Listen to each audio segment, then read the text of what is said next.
went up 18% in 1 year. Today we're taking one more step to kill the Green New scam. It's part of the greatest scam probably, well, other than Russia, and a few others I could name. The greatest scam in American history, the Green New scam. And it's a quest to end the gasoline-powered car. This is what they wanted to do, even though we have more gasoline than any other country by far. And people want the gasoline car. They want everything. They want electric. They want to have lots of alternatives, but they do want the gasoline car. Right now, it's leading away by a lot. The car business is a very interesting business, but we want to keep it that way. I want to thank Transportation Secretary Sean Duffy, Deputy Transportation Secretary Stephen Bradbury, as well as CEO of Ford, Jim Farley. Jim, where is Jim? Let's see. Hi, Jim. Congratulations. You're doing a great job.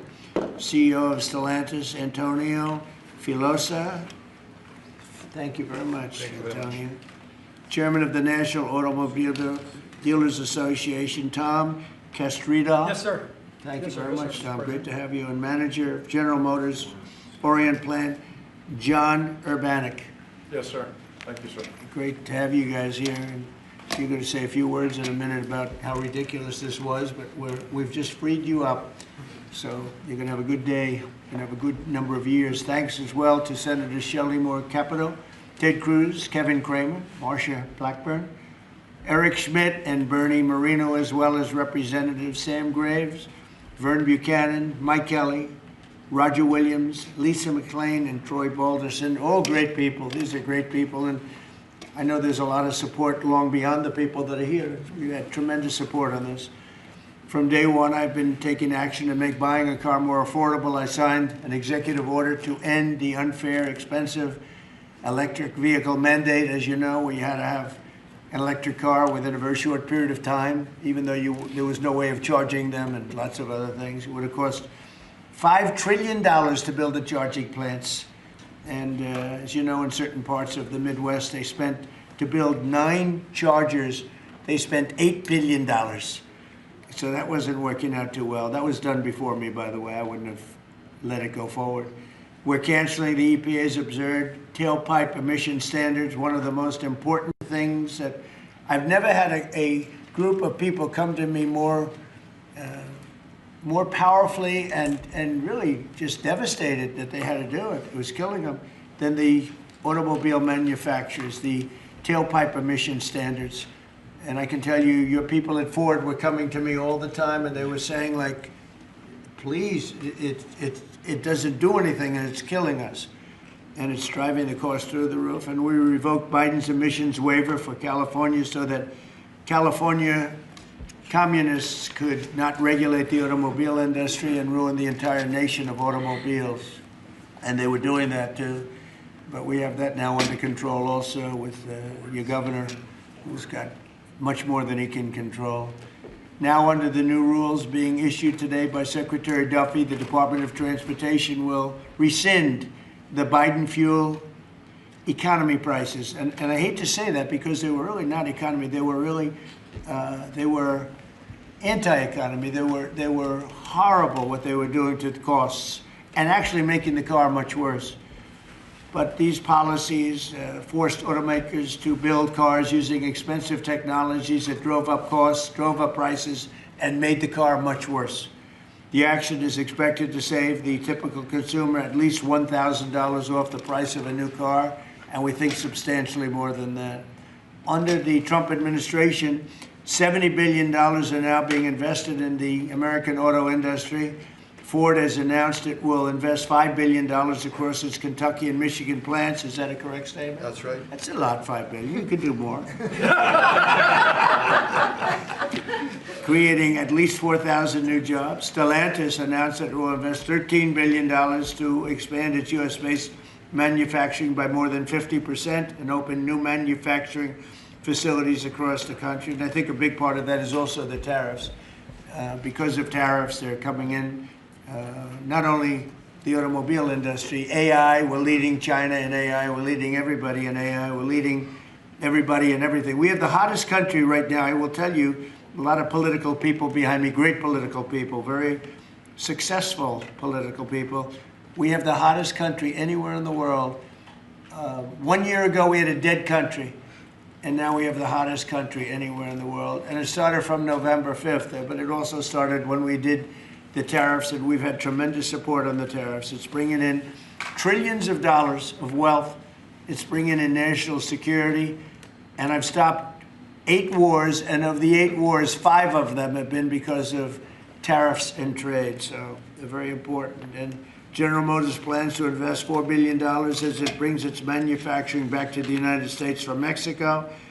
After falling by 5% under Biden, U.S. auto production has surged by 10% so far this year. You know, I won the auto workers vote, but now even the head of the auto workers said Trump is the greatest president we've ever seen.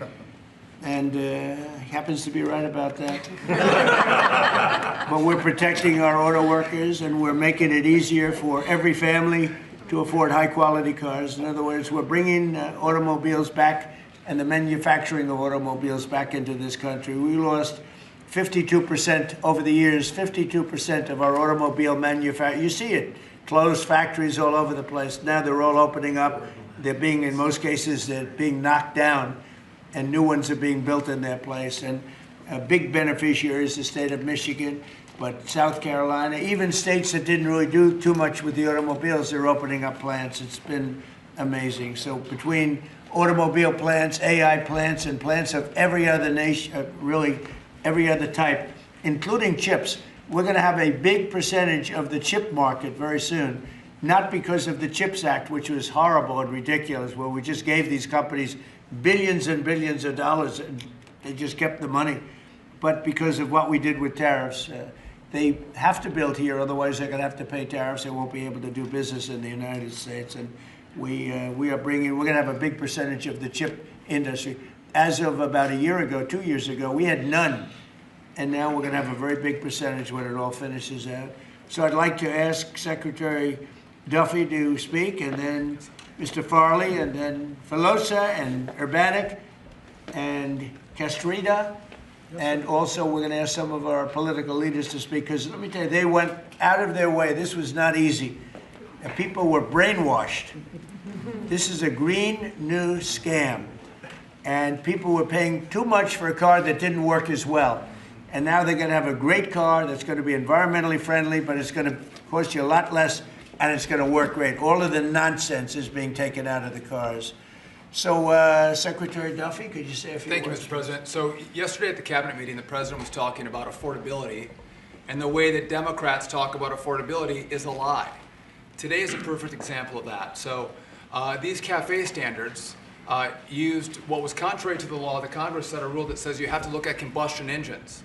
Biden and Buttigieg actually did an analysis using... Edge. I'm sorry. Buttigieg used EVs and hybrids to come up with a 62 mile an hour per gallon standard, which I think the car companies will tell you is completely unattainable.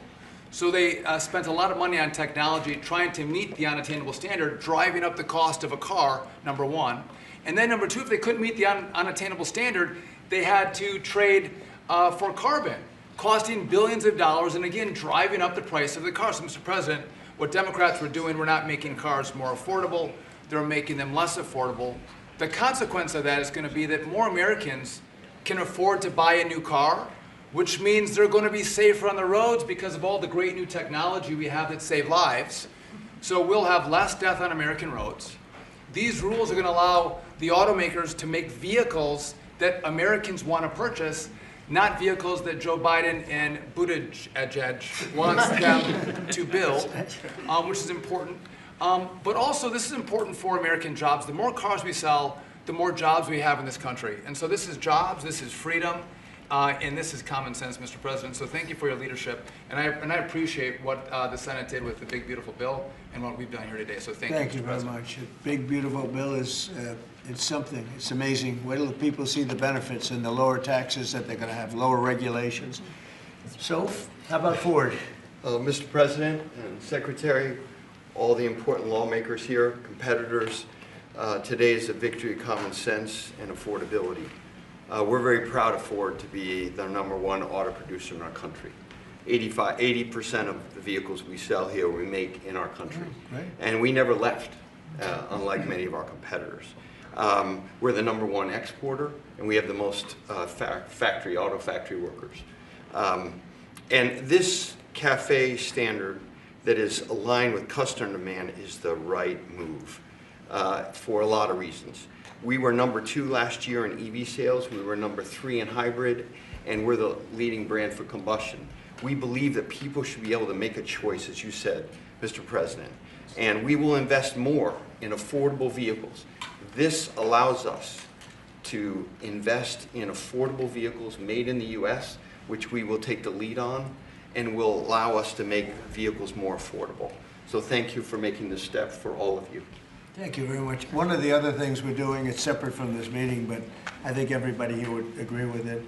If you go to Japan, where I just left, and if you go to South Korea and Malaysia and other countries, they have a very small car, sort of like the Beetle used to be with the Volkswagen.